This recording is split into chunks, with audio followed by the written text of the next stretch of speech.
For 17 weeks past, Orson Welles and the Mercury Theater on the Air have brought you Mr. Welles' own dramatizations of literary classics, both of the past and from our own time. On all broadcasts but one, the presentation has been a single narrative. On one occasion, the Mercury players offered in dramatic form 3 of the world's great short stories. The success of that experiment led to nationwide requests for other brief narratives of contrasting emotional appeal.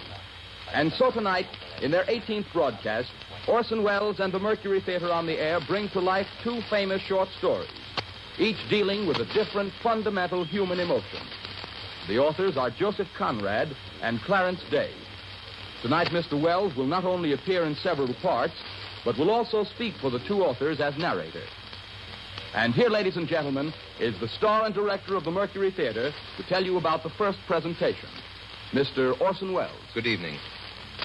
There was a man called Kashianovsky, an agitator for Polish freedom in the 50s, who was exiled by the Tsar. On the journey, his child was taken ill, and when he begged an official to let him stop on his way to nurse it, the official said, "Not to bother. What's one baby's life among all these thousands?" said the official. "If it's dying, leave it behind." Luckily, this expedient was found unnecessary, and the happy ending of the story is that little Joseph Conrad Kashianovsky lived to drop his last name and to learn that careful, fortunate English which he practiced to the everlasting glory of our literature. Tonight we present you with a dramatization of one of the best regarded and most typical of the works of Joseph Conrad. The Heart of Darkness could be described as a deliberate masterpiece, or a downright incantation. A fine piece of prose work at the least. Its best aspects are an artful compound of sympathy for humankind and a high tragical disgust. Its successful contrivance of mood hides its craft as an octopus hides in its own ink. And almost we are persuaded that there is something, after all, something essential, waiting for all of us in the dark alleys of the world, aboriginally loathsome, immeasurable, and certainly nameless.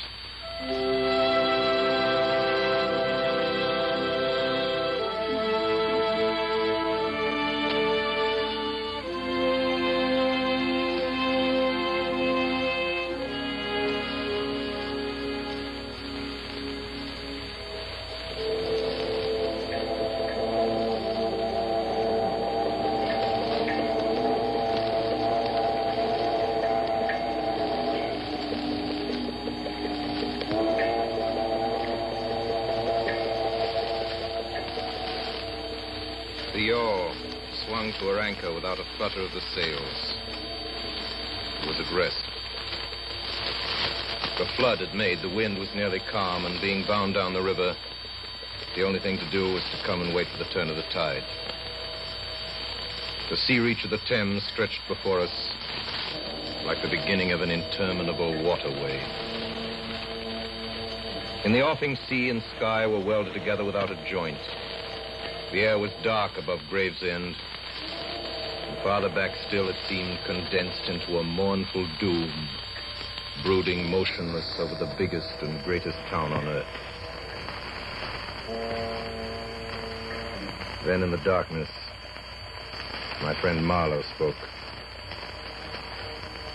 This also has been one of the dark places on the earth.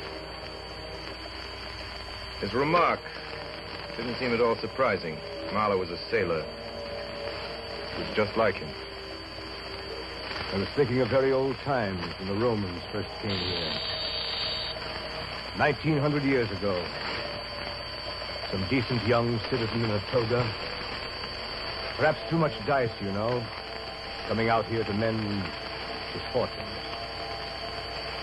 Land in a swamp, march through the woods, and in some inland post feel the savagery, the utter savagery that closed around him.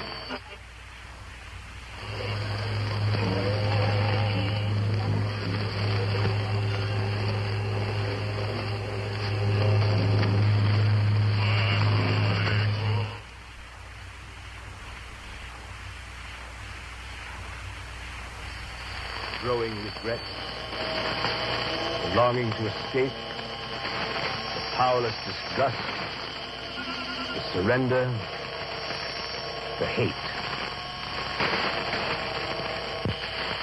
I don't know if I ever told you. I was in such a place once. There I met a man just like that.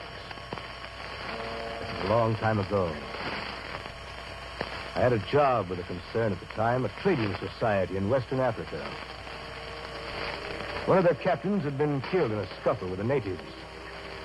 They needed a man to replace him on one of the river boats, and they weren't particular whom they took. I left in a German steamer, and she called at every port on the way. It was 30 days before I saw the mouth of the big river. The coast was the edge of a colossal jungle, so dark green as to be almost black. The sun was fierce. The land seemed to glisten and drip with steam.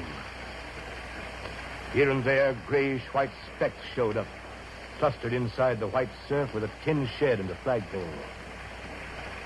And all around, the jungle.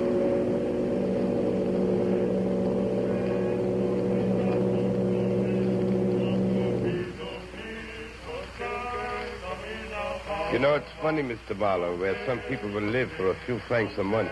Well, looks like a dreary country, Captain. No mistake. I wonder what becomes of those fellows when they go up country. I expect to see that soon. So? Don't be too sure. Last year, I took up a man who hanged himself on the road. He was a Swede. Hanged himself? Why? Who knows? Sun was too much for him, or the country, perhaps. There's your company station. I'll send your things up. 4 boxes, you said so. Very well. Good luck to you. Goodbye, Captain.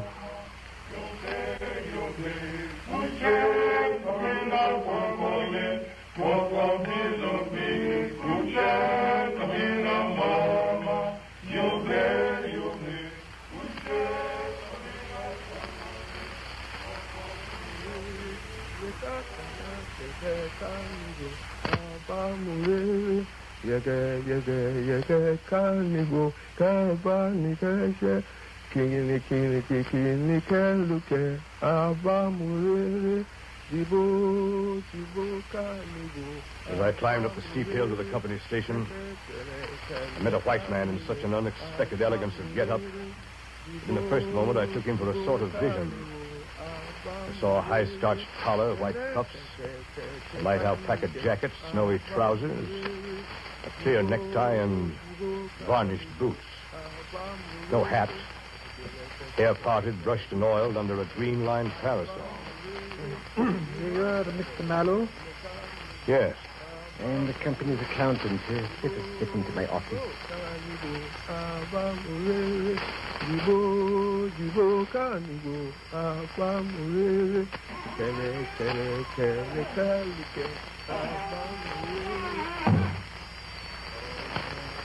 What's that? You don't disturb yourself.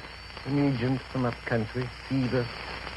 Will you just leave him there? There is no place else to put him until he's... Well, as long as he's alive.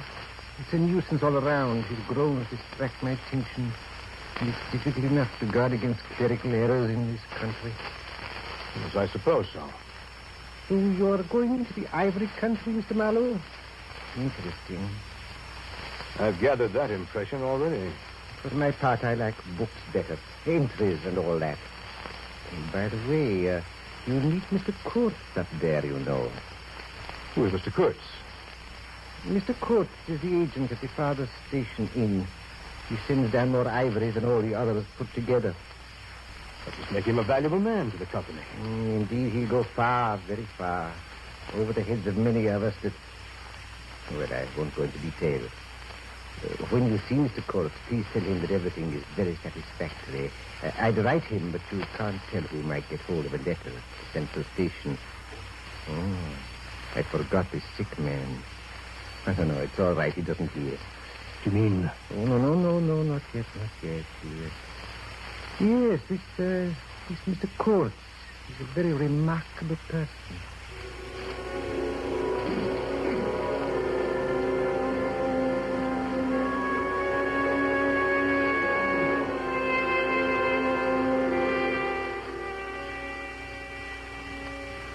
Next day, I started for the central station, 200 miles inland.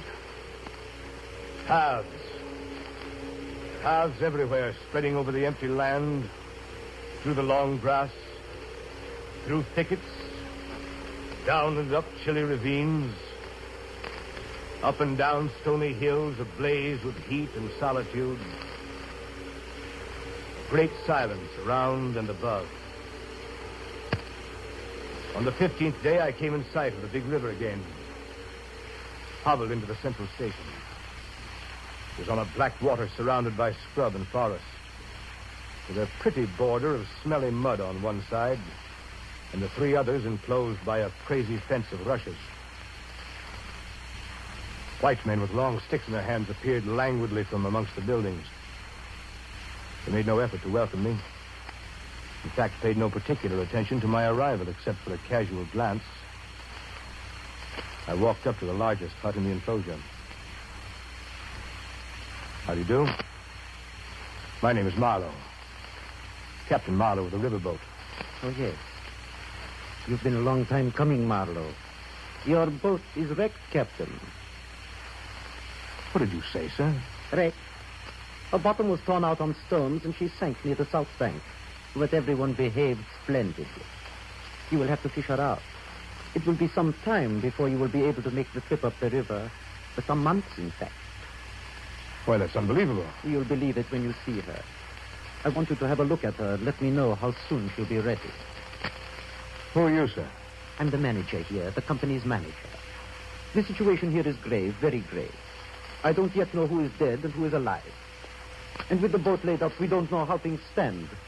But there are rumors, grave rumors, that a very important station is in jeopardy. And Mr. Kurtz, our manager, is ill. Kurtz? I think I heard his name down on the coast. Ah, so they talk of Mr. Kurtz down there, do they? They do? He must be a very unusual man. Quite so. A very unusual man. Very successful, too. You can understand my anxiety. You should be ready to start in 3 months. Yes, 3 months. That ought to do the affair. Went down and looked at my battered, twisted tin pot steamboat. She rang under my feet like an empty biscuit tin kicked along the gutter. I didn't realize at the moment how accurately the manager had estimated the time required for the affair, as he called it. Weeks of waiting. Weeks of waiting for a box full of rivets to come up from the coast. And in those weeks, I saw the station full of white men with long sticks in their hands, strolling aimlessly about like a lot of faithless pilgrims bewitched inside a rotten fence. The word ivory rang in the air, with whispers and with sighs. You'd think they were praying to the great god Ivory. I've never seen anything so unreal in my life. One evening, I happened to be in the hut of the assistant manager. I noticed on his table a small sketch in oils representing a woman draped and blindfolded carrying a lighted torch. Tell me, did you paint this? Oh, no, that was painted by Mr. Kurtz in the station more than a year ago. Mr. Kurtz painted it while waiting for means to go to his trading post. Oh, Mr. Kurtz, eh? Mr. Kurtz is the chief of the inner station. Oh, he's a prodigy. He sends down more ivory than any of our other agents. Besides that, he's an emissary of pity and science and progress. And so he comes here, a special being. So today, Mr. Kurtz is the chief of the best station. Next year, he will be assistant manager. 2 years more and... but I dare say you know what he will be in 2 years' time. You're one of the new gang, Captain. Oh, I know what I'm talking about. I have my own eyes to trust. You read the company's confidential correspondence. What do you mean? With Mr. Kurtz as general manager, you won't have the opportunity. Well, the rivets arrived just in time to make good the manager's prediction. In 3 months, almost to a day, I set out to the interior to relieve Mr. Kurtz at the inner station. Heavy, sluggish. There was no joy in the brilliance of the sunshine. This steamed deeper into the jungle, the roll of drums behind the cordon of trees kept a distant, constant tremor.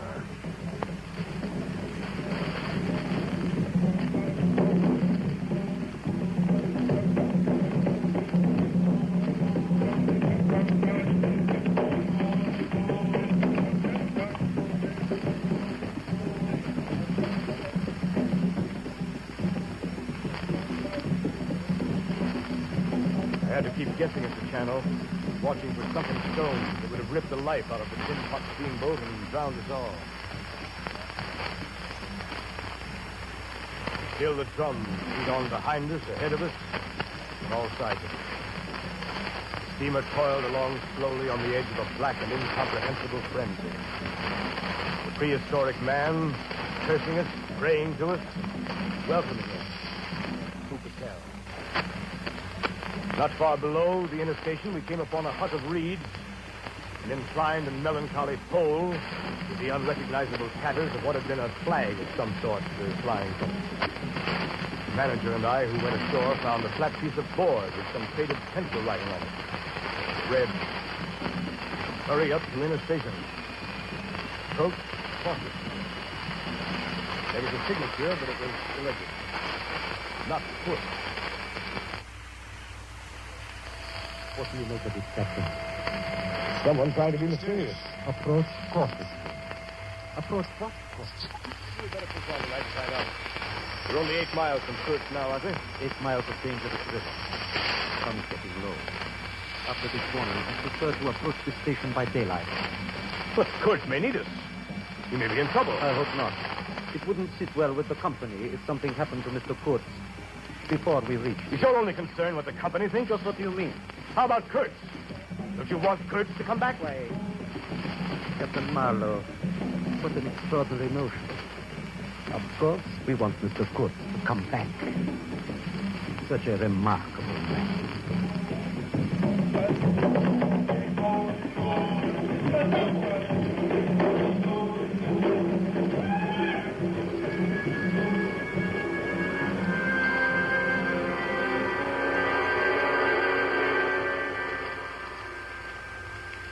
When the sun rose next morning, there was a white fog, very warm and clammy and more blinding than the night. It stood all around us like something solid. At 8 or 9, perhaps, it began to lift as a shutter lifts. We had a glimpse of the growing multitude of trees, of the immense matted jungle with the blazing little ball of the sun hanging over it. At last, the opaque water, still and treacherous, was dimly visible from the wheelhouse where I stood beside my pilot. The company men, their alpaca suits whiter than the fog, stood on the deck below me.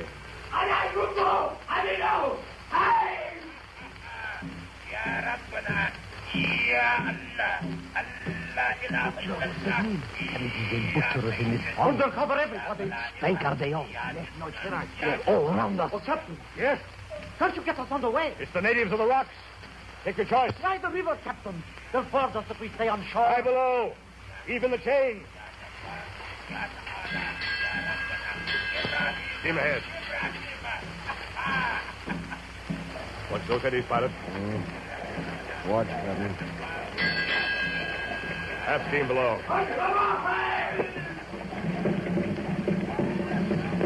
Look out there! Arrows! Arrows! Close the shutters on your side, pilot. Smoke. Can't see another. Keep it straight, pilot. Stay below. Stop firing. Fools. Wait. Here's something that'll do more than your confounded guns.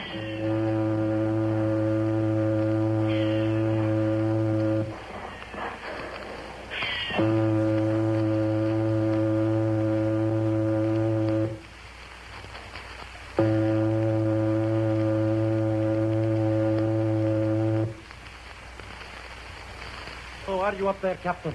All right. Well, thanks to your target practice. Well, we beat them off. You beat them off. The steam whistle beat them off. The gun smoke nearly wrecked us. Captain Marlowe, you behaved admirably. Everyone behaved admirably. A credit to the company. Well, I'm afraid they got one of the crew. Yes, it is on the deck. Poor devil. He's got an arrow sticking through his chest. Give me a hand with this arrow. Steady there.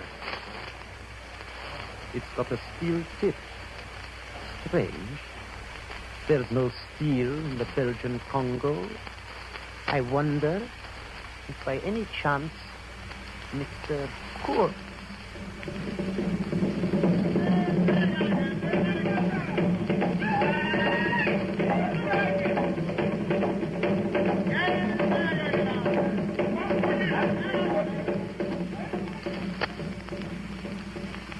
To reach Kurtz was becoming an obsession with me. The current was more rapid now. The steamer seemed at her last gasp. The stern wheel flopped languidly. I caught myself listening always for the next beat of the engine. I expected the wretched thing to give up every moment. It was like watching the last flickers of a light. At last we drew into sight of a dreary shore, and there was a clearing that rose to a slight knoll overlooking the river. The inner station was a long, tumble-down building perched on a hill, half buried in the high grass, with a thick, meshed jungle hanging over its rotted roof. I stopped the engines. The boat drifted slowly to the slimy bank. We let out the anchor chain to the stump of a tree. As soon as the gangplank was lowered, the company's manager and his 3 satellites set out with their brisk efficiency toward the silent house of Kurtz. After a moment, I became aware of a strange, ragged figure on the wharf. Hello down there. Captain. Come up here to the pilot house. Captain, I'm glad you've come. Did we come in time? How is Mr. Kurtz? Mr. Kurtz, sir. Still Mr. Kurtz. We were just attacked by natives on the river. Oh, yes. They are simple people. They meant no harm. It was one of Mr. Kurtz's little jokes. Now, allow me to introduce myself. Sekosov, Russian. Son of an archpriest, government of Temple. A great pleasure to talk with a white man, Captain. Don't you talk with Mr. Kurtz? Well, you don't talk with that man. You listen to him. Mr. Kurtz, Captain, has enlarged my mind. We've talked of everything. Everything. He made me see things. And ever since, you've been with him, of course. Oh, on the contrary. Very often I had to wait for days before he would turn up. It was worth waiting for, though. Sometimes. What was he doing? Exploring, or what? Oh, yes, of course. He's discovered many villages, a lake, too. And so exactly in what direction. Dangerous to inquire too much. Most of these expeditions were for ivory. He had no goods to trade with by that time, did he? There's a lot of good cartridges left, even yet. You mean he raided the country? Not alone. Kurtz got the tribes to follow him, did he? Oh, they adore him. They think him a god.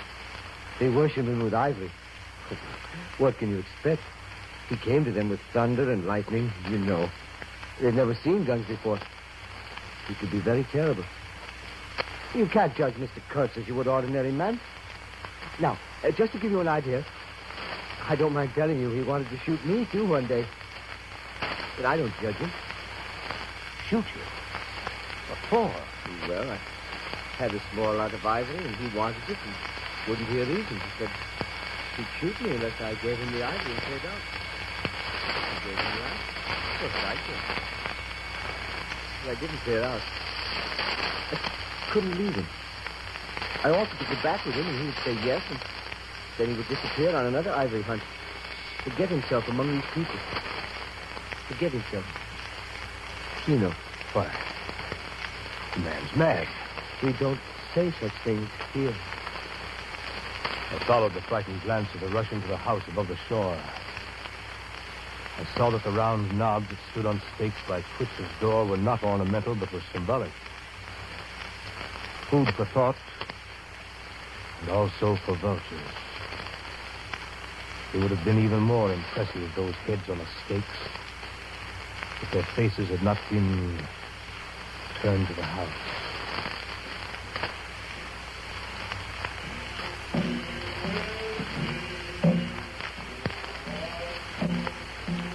Suddenly, round the corner of the house, a group of natives appeared, as though they had come up from the ground. They waded waist-deep in the grass in a compact body bearing an improvised stretcher in their midst. Now, at last, I was to see Kurtz. Behind the stretcher, two of the agents carried his arms. 2 shotguns, a heavy rifle, and a light revolver carbine. The thunderbolts of that pitiful Jupiter.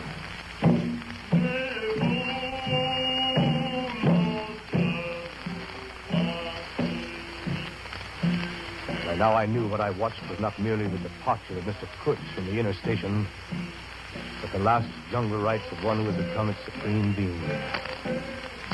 The dark warm of the wilderness breathed out an immense horde of naked men. A black serpent that writhed and stamped around the small white center of frightened Europeans. In the rear of this strange procession came a moving chain of black bodies, carrying on their shoulders the gleaming white ivory. The stretcher was carried up the gangplank. From the pilot's deck, I looked down on the long, gaunt figure of Kurtz. The hollow cage of his ribs. The bald skeleton head like an ivory ball. Put him down there. Get the cabin ready. Open the door. Careful with him. A moment later, the manager came up to the pilot's bridge. Oh, Captain Marlowe. Yes? I think we should steam up as soon as the ivory is loaded.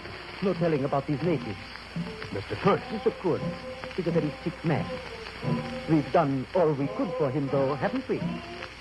But there's no disguising the fact that Mr. Kurtz has been more harm than good to the company. There's a remarkable quantity of ivory, but his methods have been unsound. You call it unsound methods? Without doubt, don't you? No methods at all. But he got the ivory. I consider Mr. Kurtz a remarkable man. He was. A most remarkable man.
So we swung downstream, and thousands of eyes from the jungle followed the splashing river demon, beating the water with its terrible tail and breathing black smoke into the air.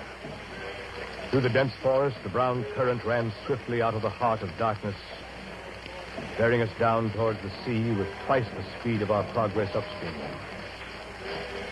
And Kurtz's life was running swiftly, too, ebbing out of his heart into the sea of inexorable time. Evenings, when the boat was anchored and I was free from the wheel, I went down to Kurtz's cabin. On the third night, I found him weakening fast.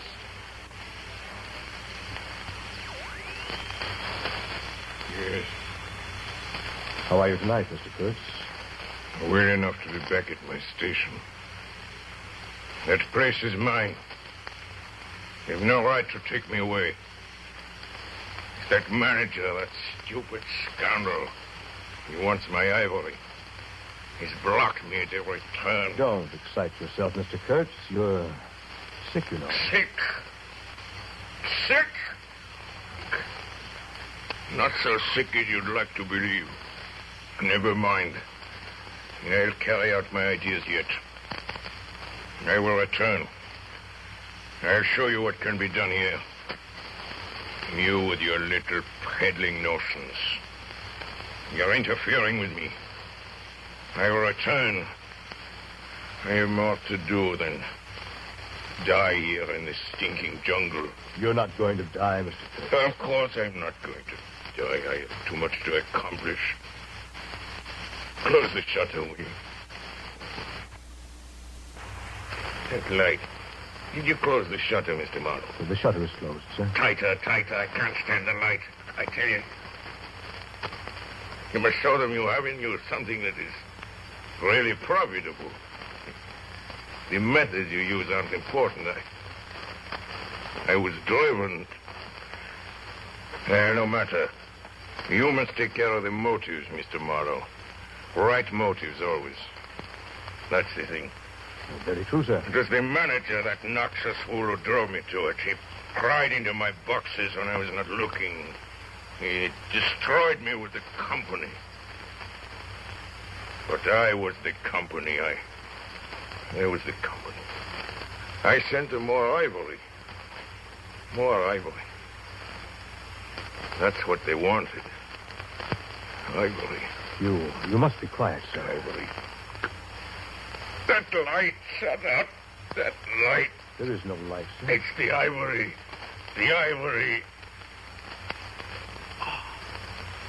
Horror. Horror.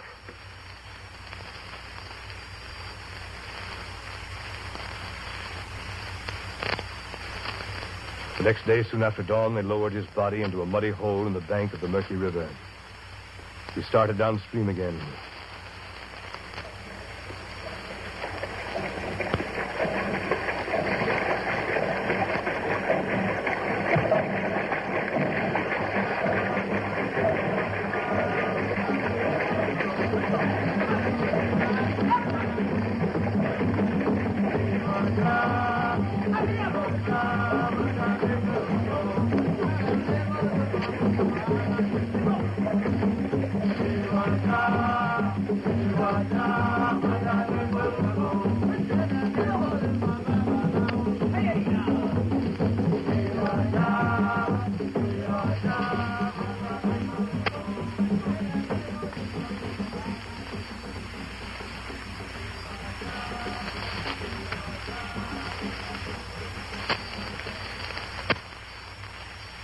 Among his belongings was a packet of letters and the photograph of a girl. 6 months later, those letters and the picture took me to a house in Antwerp. I stood before the mahogany door on the first floor. You're Mr. Marlowe. Please come in. I have certain letters for you. Yes. You were his friend. You must have been if he gave you these and sent you to me. Yes. I was his friend. Who was not his friend who had heard him speak once? Who drew men towards him by what was best in them? It was the gift of the great. But you have heard him. You know. Yes. I know.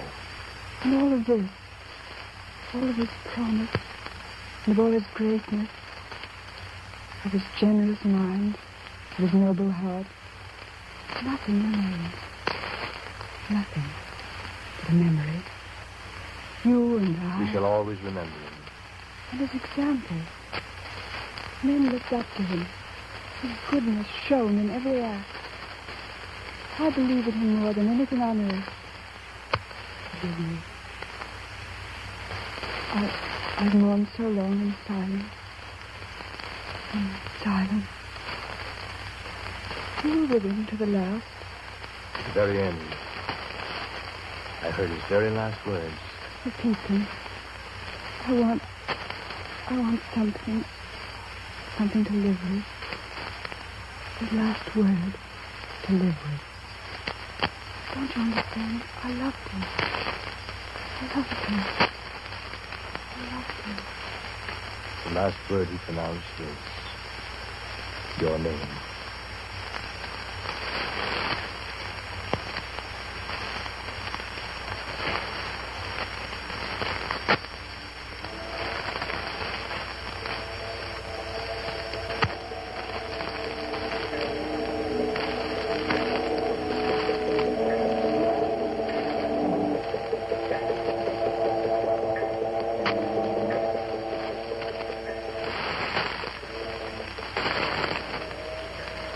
friend Marlowe ceased. The story was over. Nobody moved for a time. Well, we've lost the first of the ebb. I raised my head. The offing was barred by a black bank of clouds, and the tranquil waterway leading to the uttermost ends of the earth flowed somber under an overcast sky and seemed to lead into the heart of an immense darkness.